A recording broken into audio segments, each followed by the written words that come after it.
Hi అండి, నమస్తే. Welcome to my channel Andhra Odisha రుచులు. ఈరోజు నేను మీకు ఉల్లి గారెలు చూపిస్తున్నానండి. ఉల్లి కూరతోని ఈ గారెలు చాలా బాగుంటుంది. అస్సలు ఆయిల్ అనేది ఉండదండి.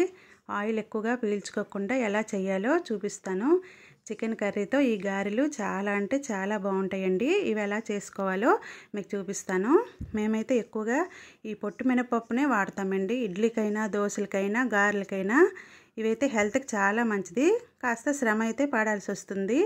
ఇలా మనం 4 గంటల పాటు ఈ పప్పును నానబెట్టుకొని ఇలా పొట్టును మొత్తం తీసేసుకొని మిక్సీ జార్లో నేనైతే వేసుకుంటున్నాను. ఎందుకంటే మా ఇద్దరి కోసమే కదా, కొద్దిగా చేస్తున్నాను.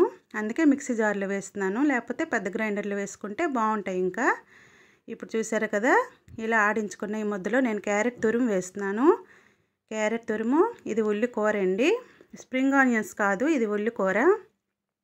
ఇవి ఉల్లిపాయ ముక్కలు, పచ్చిమిరపకాయ ముక్కలు, ఇంకా ఇందులో కాసింత కొత్తిమీర, ఇంకా జీలకర్ర వేసుకోవాలి. అల్లం తురుము కూడా వేసుకోవచ్చు, నేనైతే వేయలేదు. కాస్త సాల్ట్ వేసుకొని శుభ్రంగా ఈ ముద్దనంతటిని బాగా కలుపుకోవాలండి. ఈ గారెలు చాలా టేస్ట్గా ఉంటాయండి.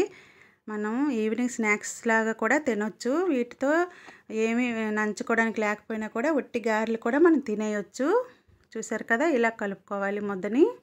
ఇప్పుడు మనం ఆయిల్ హీట్ అయ్యాక గారెలను వేసుకోవాలి. చాలా టేస్ట్గా ఉంటాయండి. నేను దీనికి కాంబినేషన్గా చికెన్ కర్రీ చేశాను. ఇలా గారెలు వేసుకుంటూ మనం మీడియంలో ఉంచుకొని వేయించుకోవాలి. అస్సలు ఆయిల్ అనేది ఉండదు, ఎందుకంటే మనం మినపప్పులో కొద్దిగా బియ్యం వేసుకొని రుబ్బుకున్నామండి. బయట చూద్దాం చూడండి. ఇప్పుడు మాకు చాలా వర్షం అండి. 3-4 డేస్ నుంచి మాకు వర్షాలు అలాగే పడుతున్నాయి. ఇప్పుడు మార్నింగ్ 9 o'clock అయింది. మా ఆయనకైతే గారెలు, చికెన్ కూర తినాలని మనసు అయ్యింది, చేయమన్నారు. అందుకే వెళ్ళి చికెన్ పట్టుకొని వచ్చారు. వేడివేడిగా గారెలు, చికెన్ చేసుకొని అయితే మేము తినేసాము.